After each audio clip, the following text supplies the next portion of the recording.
بسم اللہ الرحمن الرحیم۔ السلام علیکم ڈیئر ویورز۔ تو آج ایک دفعہ پھر آج کی بات لے کر آپ کی خدمت میں حاضر ہیں، اور آج آپ کے لیے جو ڈش تیار کی جا رہی ہے وہ ہے چکن شاشلک۔ چکن شاشلک کے متعلق جو اس میں انگریڈینٹس چاہیے ہوں گے وہ آپ ساتھ ساتھ نوٹ کرتے جائیے گا، لیکن اس میں ایک ٹپ جو ہے وہ میں بتا دوں کہ اکثر لوگ جو ہے وہ چکن شاشلک بہت زیادہ تھک پسند کرتے ہیں۔ تو جو لوگ چکن شاشلک تھک گریوی کے ساتھ پسند کرتے ہیں وہ اس کے تیار ہونے کے بعد ایک کپ میں آدھے سے آدھے کپ میں صرف 1 یا 2 چمچ، یعنی اس کے حساب سے شاشلک کی تعداد کے مقدار کے حساب سے آپ نے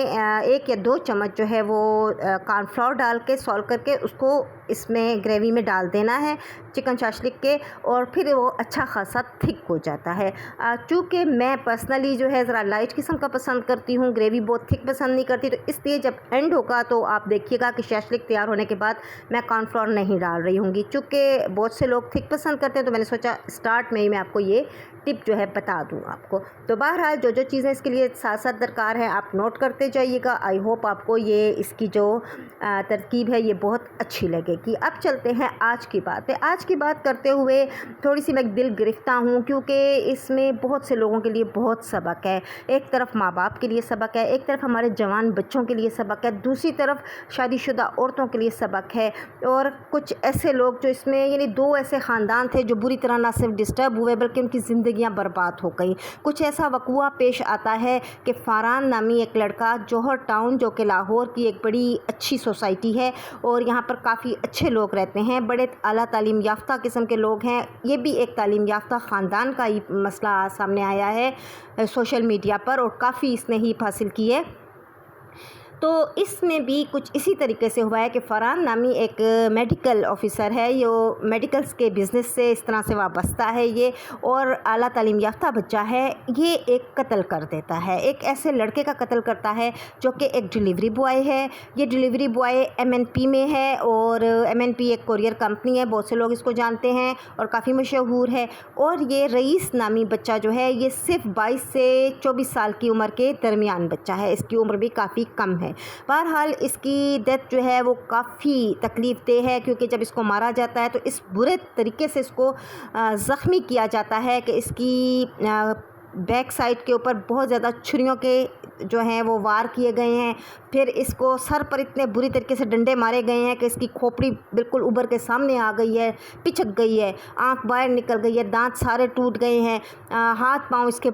پہلے سے بندھے ہوئے تھے، اور بہت برے طریقے سے اس کو مارا گیا۔ دکھ کی بات یہ ہے کہ مارنے کے بعد بھی بحیثیت مسلمان کے اس کا غصہ ٹھنڈا ہو جانا چاہیے تھا، نہیں، اس نے اس کی لاش کو جلا دیا، اس کو اپنی گاڑی میں ڈالا، لے جا کر اس کو مانگا منڈی کے قریب، وہاں پر اس نے ایک سنسان سا پلاٹ تھا، وہاں جا کر اس نے اس کی لاش کو جلا دیا، بہت برے طریقے سے جلا دیا اس کی لاش کو۔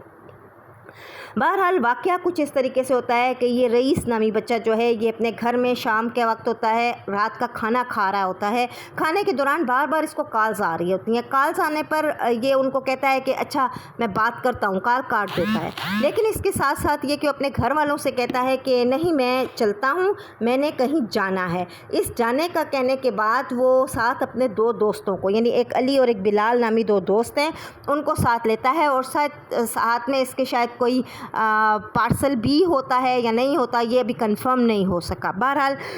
علی اور بلال کے جو ہیں وہ اس کو ڈراپ کرتے ہیں جوہر ٹاؤن میں آ کے، اور پھر اس کے بعد وہ تھوڑی سی انتظار کرتے ہیں کہ شاید یہ واپس آ جائے، لیکن جانے کے بعد یہ پھر واپس نہیں آتا، کچھ دیر وہ انتظار کرتے ہیں، لیکن جب یہ ان کو نہیں ملتا تو یہ آتا نہیں، تو وہ سمجھتے ہیں کہ یا تو گڑبڑ ہے کوئی، یا وہ یہ سمجھ جاتے ہیں کہ چلو اس نے ابھی آنا نہیں ہوگا، ہم واپس چلے جاتے ہیں۔ بہرحال وہ اپنا ایک یہاں سے چلے جاتے ہیں، اور صبح دم تک یہ لڑکا واپس نہیں آتا، تو گھر والے پریشان ہوتے ہیں۔ اس وقت پھر یہ پولیس اسٹیشن جاتے ہیں، اور پھر یہ تمام جو آگے صورتحال پیش آتی ہے، جس سے پتہ چلتا ہے اس کے فون کو ٹریس کرنے کے بعد کہ آخری دفعہ اس کی جس سے کال پہ بات ہوئی ہے وہ آمنہ نامی ایک خاتون ہے جو ٹاؤن میں ہے، فلاں جگہ ہے، لوکیشن وہاں کی آ رہی ہے، یہ بچہ وہاں گیا ہے۔ واپس نہیں آیا۔ اب علی اور بلال بھی مدعی بن جاتے ہیں، وہ بھی پولیس میں اس کے بھائیوں کے ساتھ جاتے ہیں اور کہتے ہیں فیصل ٹاؤن کے تھانے میں کہ ہاں جی ہم نے خود اسے وہاں ڈراپ کیا، لیکن اس کے بعد یہ واپس نہیں آیا۔ بہرحال یہ جب بات یہاں تک کھلتی ہے تو پولیس جو ہے اس کے بھائیوں کے ساتھ، اس کے دوستوں کے ساتھ جس لوکیشن کے اوپر یہ بتا رہے ہیں وہیں پہ پہنچتے ہیں، جہاں پہ ٹریس بھی ہو رہی ہے لوکیشن، وہیں پہ جا کر یہ اس آدمی کو گرفتار کرنے کی کوشش کرتے ہیں۔ پہلے اس کے باپ اور بھائی کو پکڑتے ہیں، تو یہ چونکہ اس وقت گھر میں نہیں ہوتا تو پھر وہ فوری طور پر اس کو کال کرتے ہیں کہ بھئی آ جاؤ واپس، پولیس ہمیں گرفتار کر رہی ہے۔ یہ واپس آتا ہے، مگر آمنہ نامی خاتون جو ہے وہ فٹافٹ اپنی ماں کے گھر چلی جاتی ہے۔ بہرحال پولیس اس کے بھائی ارمغان کو اور اس کو پکڑ کے گاڑی میں ڈالتی ہے اور پھر گھر سے اس کی ماں کے گھر سے آمنہ بیوی کو بھی گرفتار کر لیا جاتا ہے۔ کہانی کچھ اس طرح سے ہوتی ہے اور اس لڑکی یعنی یہ خاتون اب سامنے آ چکی ہے، دونوں گرفتار ہیں اور بہت سے لوگوں کو انہوں نے انٹرویوز دیے ہیں۔ ہر انٹرویو میں کہیں نہ کہیں جھول ہے، کہیں نہ کہیں یہ لڑکی کچھ اور بات کہہ رہی ہوتی ہے، لیکن دونوں نے ایک ہی بات آپس میں جو طے کی ہوئی ہے وہ یہ ہے کہ بھئی میں اس قتل میں بالکل شامل نہیں تھی، مجھے تقریباً 2 ہفتے سے یہ لڑکا تنگ کر رہا تھا اور چونکہ میں اپنے شوہر کو کہہ نہیں سکتی تھی، مگر میرے فون پہ ایک دفعہ اس نے میرے گھر آیا، مجھے زبردستی میرے روم تک لے کے گیا، میرے سسر نے دیکھا اور اس نے چونکہ فوراً وہ میرے کمرے میں آئے تو یہ اپنا موبائل چھوڑ کر بھاگ کے چلا گیا، تو اس طرح موبائل بھی ایک ثبوت ان کو مل گیا تھا۔ بہرحال شوہر کو چونکہ یہ سب بات پتہ چل گئی تو شوہر نے یہی کیا، میرا فون بھی مجھ سے لے لیا اور اس کے بعد اس سے رابطہ کرنا شروع کیا۔ آمنہ کا یہی بیان ہے کہ بھی میرے ساتھ اس کا رابطہ اس طرح سے ہوتا تھا کہ میں میرے پاس جب یہ پارسل لے کے آتا تھا تو ان پارسل کے دوران مجھے دیتے ہوئے یہ مجھے تنگ کرتا تھا، یہ میری بیٹی کو بھی تنگ کرتا تھا، اور اس کے جب موبائل ہم نے جو لیا تھا اس میں بہت زیادہ بری ویڈیوز تھیں اور اس کے بڑے لوگوں کے ساتھ تعلقات تھے۔ بہرحال یہ سب کرنے کے بعد اور اس کے موت کے بعد یہ جو ساری سچویشن سامنے آئی ہے اور اس پہ تحقیق ہو رہی ہے، مسلسل ہو رہی ہے، جس میں یہی بات سامنے آئی ہے کہ 1-2 دن کی بات نہیں، اس آمنہ نامی خاتون کی 7-8 ماہ سے اس کے ساتھ تعلقات تھے، جبکہ یہ 8 سالہ شادی شدہ عورت ہے، 3 بچوں کی ماں ہے، لیکن شوہر کا مزاج کافی سخت ہے۔ اس سختی کو بھگتانے کے لیے یا دور کرنے کے لیے اس نے یہ کیا کہ شوہر سے تو بس چپ رہی، کچھ بھی نہیں کہا، لیکن انٹرنلی اس نے ایک ڈیلیوری بوائے کے ساتھ تعلقات قائم کر لیے۔ ڈیلیوری بوائے نے بھی اس آنٹی کو صرف ایک آنٹی کے طور پہ لیا، انجوائے بھی کرتا رہا، اس کے گھر میں بیڈ روم تک بھی پہنچا، اس کو لے کے ہوٹلوں میں بھی پھرتا رہا، مگر دوسری طرف اس نے اپنے ماں باپ کے کہنے پر باقاعدہ نکاح بھی کیا اور جنوری میں اس کی شادی بھی ہو رہی تھی، یعنی وہ اس کے لیے سیریس نہیں تھا۔ یہ بات اس عورت کے ذہن میں آ گئی، اس کو پتہ چل گیا اس کی شادی ہونے والی ہے، تو اس نے اب آ کے کوئی ایسی کھیل کھیلی کہ اپنے شوہر کے سامنے یہ بات جب شوہر کے سامنے کھل گئی، کیونکہ یہ اس کے بیڈ روم میں پکڑا بھی گیا تھا، اس وقت یہ ٹیرس سے بھاگ گیا تھا، گو یہ کہہ رہی ہے کہ جی وہ مجھے زبردستی لے گیا تھا، مگر ایسا پاسبل نہیں ہوتا کہ کوئی کسی کو زبردستی لے کے جائے، ڈیفینیٹلی 7 ماہ سے گن چل رہا ہے تو یہ سب کچھ ہو رہا تھا۔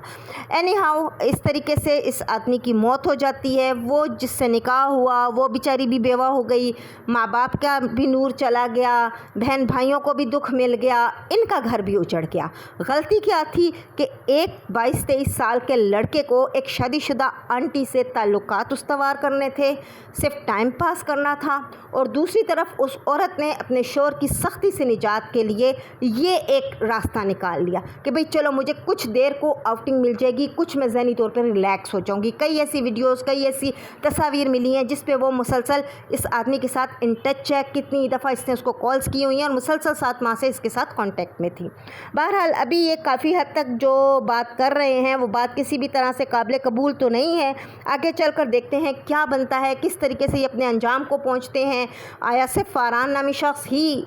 سزاوار ہوتا ہے یا اس کی بیوی کو بھی ساتھ جو ہے سزا دی جاتی ہے؟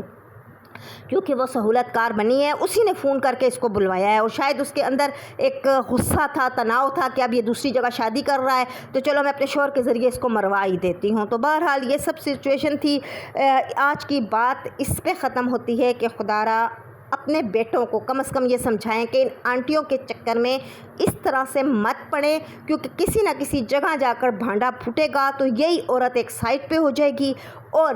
تم ہی اپنی جان سے جاؤ گے۔ سب سے دکھ کی بڑی بات یہ ہے کہ اس وقت بھی اس کا شوہر اپنی بیوی کو بچا رہا ہے۔ اس نے مارنا تھا دونوں کو مارتا، غیرت کا سوال تھا نا، لیکن ایسا کچھ نہیں ہوا۔ اس نے اپنے بچوں کے لیے ماں سنبھال رہا ہے کہ وہ ایک سائڈ پہ ہو جائے، اور خود وہ جو ہے وہ اس طریقے سے بات بنا رہا ہے کہ بھی جو کچھ کیا ہے میں نے ہی کیا ہے۔ وجہ کیا ہے کہ اس کو پتہ ہے کہ چلو بیوی تو گھر جا کے اب بچوں کو سنبھال لے گی، میرا کیس چلے گا کہیں نہ کہیں جا کے میں نکل ہی جاؤں گا۔ اور یہ ایک ایسی بات ہے، یعنی یہاں پر آپ دیکھ لیں کہ وہ عورت بھی چال چل گئی، مرد بھی چال چل گیا، مگر ایک انسان کی جان چلی گئی۔ آئی ہوپ آپ کو آج کی بات جو ہے بہت سے سبق دے گی، ہمارے بچوں کو بھی سبق دے گی، اور انشاءاللہ آئندہ سے کم ہماری جو نیو جنریشن ہے ان معاملات میں اپنے آپ کو سیف رکھنے کی کوشش کرے گی۔ تو بہرحال آپ نے چکن شاشلک کی ترکیب بھی دیکھ لی، وہی جس وقت جب کہ میں اس کو ڈال رہی ہوں، سرو کرنے کے وقت پہ آ گئی ہوں، تو میں نے اس وقت کے لیے یہی بتایا تھا کہ اگر آپ کو اس کی گریوی جو ہے وہ کافی تھک چاہیے تو